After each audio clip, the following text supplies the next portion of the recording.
and thanks to At Home for joining us this hour. This seemed like kind of an inside baseball thing at the time, but it's starting to look like it may turn out to be important. Late last week, the New York Times refused to issue a correction, and they let it be known that they were saying no when they had been asked for a correction. The thing they refused to correct or retract was this follow the money piece that they had just published about the chairman of the Trump for President campaign. According to offshore banking records reviewed by the Times, right up until just before he joined the Trump campaign as its chairman, business entities tied to Paul Manafort appear to have been deeply in debt to business entities tied to two Putin-connected oligarchs. One of them was this aluminum oligarch, Oleg Deripaska, who, according to the AP, once signed Paul Manafort to a $10 million a year contract to promote the interests of Vladimir Putin's government around the world, including in the United States. The other oligarch was the other person to whom Paul Manafort reportedly owed money was a business partner of Dmitry Firtash.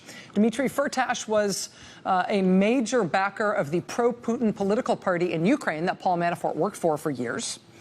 Putin's Russian state-controlled gas company, Gazprom, cooked up one of those oligarch specials for Dmitry Firtash and his business partner, which shoveled billions of dollars to them by letting them take a cut out of every single fart worth of natural gas that Putin and Gazprom sold to Ukraine.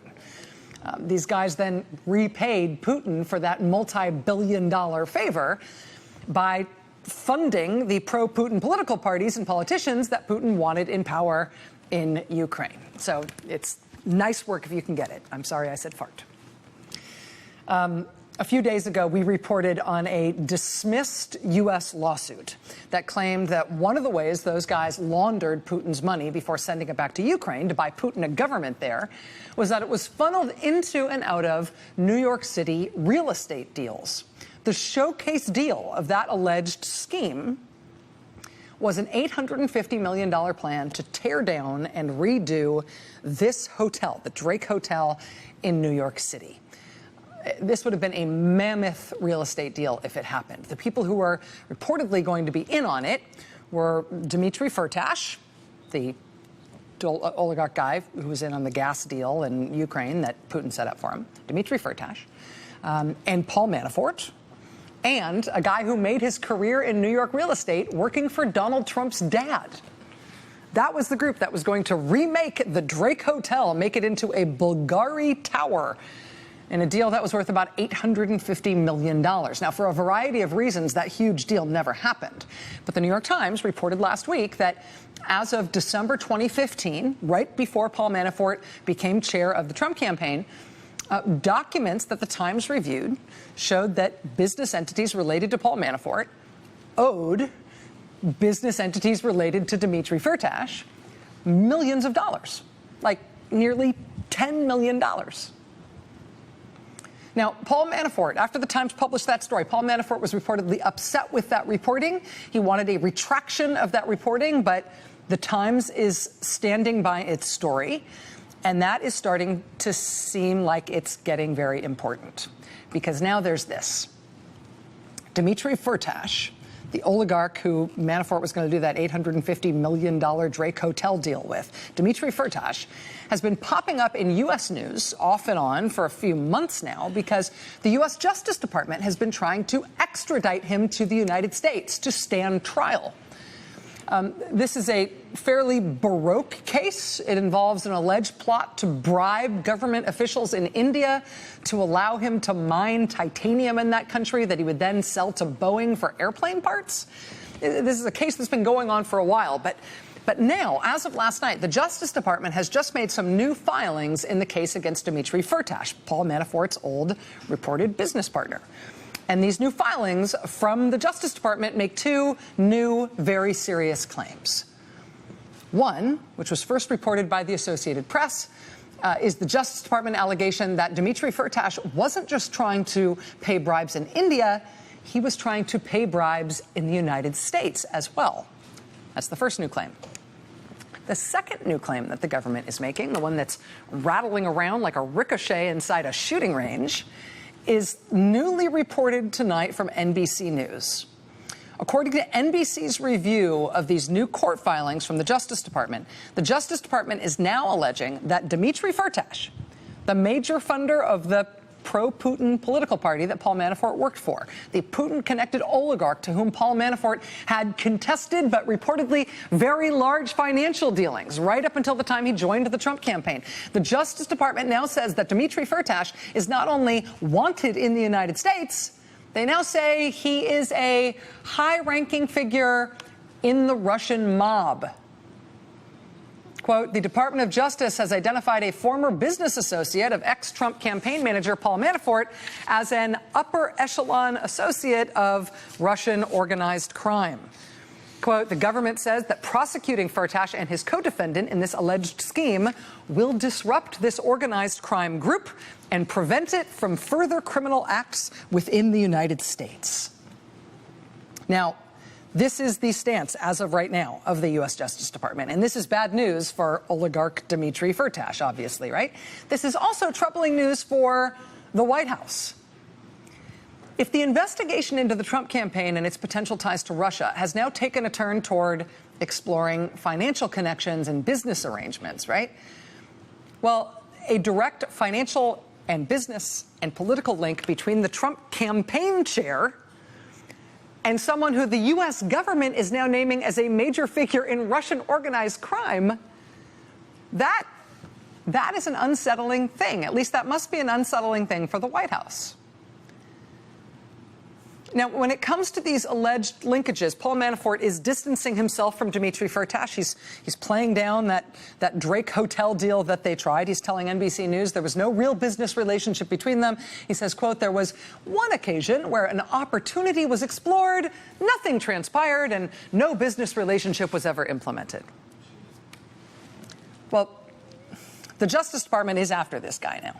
He faces up to 50 years in prison and confiscation of all his many, many, many assets if he's convicted. And because he has all the money in the world, courtesy of the very nice business deals that Putin's Gazprom set him up with, Dmitry Firtash has used some of his gazillion dollars to hire a top-shelf array of the most expensive American lawyers that money can buy, as the U.S. Justice Department tries to extradite him. And so it's going to be a fight. And the fight will be between his very, very high-priced lawyers and the criminal division of the U.S. Justice Department.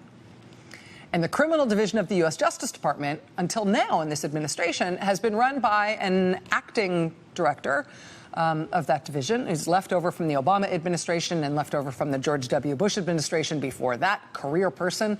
But now the Trump administration has picked somebody new for that job. Running the criminal division of the Justice Department is a huge deal. It is a huge and important job. The Trump administration's pick for that job is Brian Benczkowski. Now, thanks to reporting this week in the New York Times and what came out in his confirmation hearing yesterday, we now know that Brian Benczkowski, after he left the Trump transition, he went to work representing a Russian bank called Alfa Bank. Alfa Bank is linked very closely with Vladimir Putin. Alfa Bank featured prominently in a controversy last year concerning unexplained electronic communications during the presidential campaign between computer servers connected to Alfa Bank and computer servers connected to the Trump organization. Well, we learned at Benczkowski's hearing this week that at the time that his time working for Alfa Bank isn't some long-standing relationship that's vestigial and he now has to explain it going back years. He started working for Alfa Bank this year. After all that controversy about Alfa Bank and the Trump organization during the campaign. He started working for Alfa Bank after he left the Trump transition earlier this year. We also learned that he was still working for Alfa Bank when the Trump administration asked him to take this very high-level job at the Justice Department. And we learned that if he is confirmed to run the criminal division at the Justice Department, he said he will recuse himself from matters involving his client, Alfa Bank, directly, but he will not say if he'll recuse himself from any investigations any prosecutions related to any ties between Russia and the Trump campaign. In April, he found out he was up for this job of leading the criminal division at the Justice Department. He found out that in April. He stayed on representing this Russian bank until June, until the day he was formally nominated. Head of the criminal division at Justice is a really big freaking deal. For example, that's the job that Robert Mueller used to have before he was FBI director. Is there really no one available for that criminal division job who did not represent a giant Putin-aligned Russian bank until last month? Especially given how many existing Justice Department prosecutions the Trump-Russia investigation is now apparently picking up like iron filings clinging onto a magnet. There's a lot going on right now. Just tonight on this show, we've got 3 different experts lined up for this show, all here live to talk about this civil rights and military readiness bomb that the president just threw on transgender service members. We've also got Senator Amy Klobuchar here tonight live to talk us through what the Republicans are doing on health care tonight as they continue to try to strip health insurance from in their new bill. The newest estimate is 16 million Americans. But as we're approaching all that stuff that's going on in the news tonight, it is worth appreciating why some of this may be happening, at least in terms of stuff coming from the White House. It's worth appreciating how much the president's back is up against a wall on everything right now because of this existential scandal that is getting worse and worse for him, not better, and getting closer and closer to him in terms of what matters the most to him.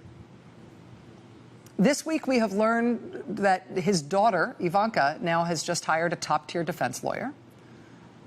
This week, his daughter's husband, the president's son-in-law and senior advisor, just gave 2 days of testimony and interviews to the intelligence committees in the House and the Senate. This week, his campaign chairman, Paul Manafort, briefly stared down his first subpoena on the Russia issue and then slipped in behind closed doors quietly to start talking to the Senate Intelligence Committee about the meeting he attended on behalf of the Trump campaign last summer with Kremlin emissaries who were promising dirt on Hillary Clinton that was overtly sourced to the Russian government. He reportedly handed over his notes from that meeting that he took contemporaneously. That's all happened this week so far. And it's only Wednesday. And tonight's the night we're learning that the Trump campaign chairman's former business associate is now being named by the Justice Department as a major figure in the Russian mob. This week, the president's eldest son, his namesake, also started working out the terms of his own testimony to the investigating committees. Among the documents Donald Trump Jr. has been told to retain are any communications he had with the Alpha Bank. That Putin-connected bank allegedly linked to the Trump organization during the campaign and definitely linked to the new guy Trump wants to put in charge of all criminal matters at the Department of Justice. In addition to his daughter Ivanka's new lawyer on Russia matters, Donald Trump Jr. also this week reportedly retained at least 1 new lawyer, in addition to the one he got earlier this month, whose fees he has already started charging to the Trump re-election campaign. That's what your Make America Great Again hats are buying, you guys. Those hats are buying Donald Trump Jr.'s legal defense fees in the Russia scandal. And so the investigation into the Russia issue right now is getting very close to home for the president. Is that bothering him? I don't know how to tell. Is that affecting his sense of risk and reward when it comes to drastic actions that he could take as president of the United States? What do you think? I mean, this is a president who has already seen the resignation or the firing of the White House communications director, the White House spokesman, the national security advisor, the deputy national security advisor, a different deputy national security advisor, the ethics chief for the government, the acting attorney general, the deputy White House chief of staff, the vice president's chief of staff, and the FBI director. The Washington Post just reported a few minutes ago that on top of all that, the current White House chief of staff, Reince Priebus, is now fighting to keep that job, in part by promising that he could raise a lot of money from Republican donors for the legal defense funds of various Trump campaign and White House officials. But Priebus is fighting to maintain his influence with the president. The former Republican Party chairman has privately touted his ability to raise money from wealthy donors, suggesting he could bring in funds to a legal defense fund. if that is the thread that the chief of staff, the White House chief of staff, is hanging by as of tonight, presumably we can put White House chief of staff, at least get ready to put him on that list as well. But, I mean, despite all that already, the president continues to go for it, even more aggressively and even closer to the man who's running the Russia investigation. I mean, even with all those people gone, now he has taken to maligning and threatening the current head of the FBI, the acting FBI director, and the deputy attorney general who's overseeing the Trump-Russia investigation by the special counsel. And, of course, he is maligning and threatening his attorney general on a more than daily basis now as well. Now, there is a problem, though, for him with the attacks that he's been launching against his own attorney general. The problem for him politically is that him turning against Jeff Sessions, the attorney general, however helpful that might be if he wants to ultimately train his sights on Bob Mueller, the special counsel in that Russia investigation. If Trump has to chew up and spit out Jeff Sessions in order to get at Mueller, well, the far-right social conservative edge of his base is gonna hate that, because they love Jeff Sessions, right? And so how do you solve that problem where you really need to get rid of Jeff Sessions if you want to get at shutting down the Russia investigation, but your far-right social conservative base really loves Jeff Sessions? How do you thread that needle? Well, you could try a whole new round of vituperative anti-immigrant rhetoric that borders on violent. You could also try a brand new out-of-the-blue culture war civil rights disaster that you launched preemptively and without warning. Politico tonight is calling it a snap decision. A snap decision. Take a wild swing, Mr. President. See what you hit. After enjoying facile, vapid Beltway reporting during the campaign that suggested that maybe he'd be awesome on LGBT issues, the president today announced on Twitter, but apparently didn't technically issue an order and didn't warn the Pentagon ahead of time. But he nevertheless proclaimed on Twitter that he is now banning transgender troops from serving in the armed services. There are thousands of transgender troops serving openly in the armed services already. Honestly, it is not at all clear to me that the president knew that when he made these announcements this morning on Twitter. It's also not clear that the Pentagon is going to do what he said on Twitter, because nobody understands what he's talking about, what the rationale is for this change, or even what the change should be. So it makes no sense. It is designed to hurt currently serving active duty service members and the military itself. But the president appears to be betting that if, in his ongoing wave of panic, he feels like he needs to oust his hardline conservative attorney general without his hardline conservative base being too mad at him about it, the president appears to be calculating that maybe this kind of a wild punch will make them happy no matter what else damage, no matter what other damage it does to the country. That appears to be the calculation here, that no matter what damage this does, maybe it will make the kind of people who are mad at him about Jeff Sessions not so mad at him about Jeff Sessions anymore. That is our best guess at what he has calculated here, but we will help him do that math. Straight ahead. Stay with us.